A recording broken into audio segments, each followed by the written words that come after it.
भागवत गीता अध्याय 4 दिव्य ज्ञान श्लोक 8 परित्राणाय साधूना विनाशाय च दुष्कृता धर्म संस्थापनार्थाय संभवामि युगे युगे। भावार्थ, भक्तों का उद्धार करने, दुष्टों का विनाश करने तथा धर्म की फिर से स्थापना करने के लिए मैं हर युग में प्रकट होता हूँ। तात्पर्य, भगवद गीता के अनुसार साधु पवित्र पुरुष कृष्ण भावना भावित व्यक्ति है। अधार्मिक लगने वाले व्यक्ति में यदि पूर्ण कृष्ण चेतना हो तो उसे साधु समझना चाहिए। दुष्कृताम उन व्यक्तियों के लिए आया है जो कृष्ण भावनामृत की परवाह नहीं करते। ऐसे दुष्कृताम या उपद्रवी मूर्ख तथा अधम व्यक्ति कहलाते हैं, भले ही वे सांसारिक शिक्षा से विभूषित क्यों न हो। इसके विपरीत यदि कोई 100% कृष्ण भावनामृत में लगा रहता है तो वह विद्वान या सुसंस्कृत न भी हो फिर भी वह साधु माना जाता है।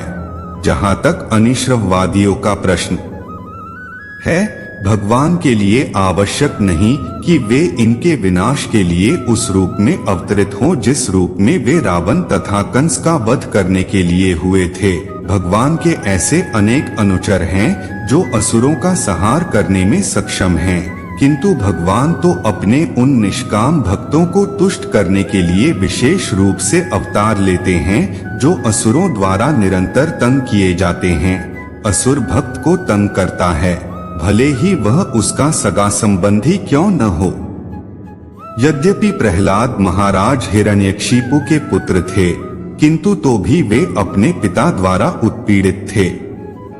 इसी प्रकार कृष्ण की माता देवकी यद्यपि कंस की बहन थीं, किंतु उन्हें तथा उनके पति वासुदेव को इसीलिए दंडित किया गया था क्योंकि उनसे कृष्ण को जन्म लेना था।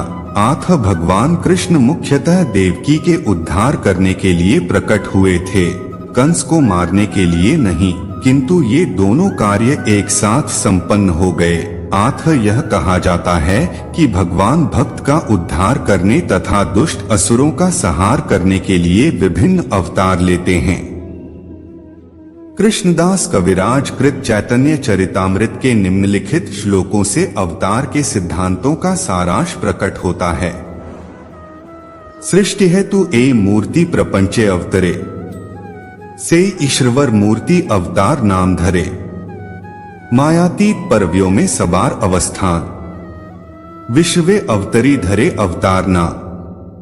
अवतार अथवा ईश्वर का अवतार भगवत धाम से भौतिक प्राप्य हेतु होता है। ईश्वर का वह विशिष्ट रूप जो इस प्रकार अवतरित होता है अवतार कहलाता है। ऐसे अवतार भगवत धाम में स्थित रहते हैं। जब यह भौतिक सृष्टि में उतरते हैं तो उन्हें अवतार कहा जाता है। अवतार इसी तरह के होते हैं तथा पुरुषावतार, गुणावतार, लीलावतार, शक्त्यावेश अवतार, मनवंतर अवतार तथा युगावतार, इस सबका इस ब्रह्मांड में क्रमानुसार अवतरण होता है।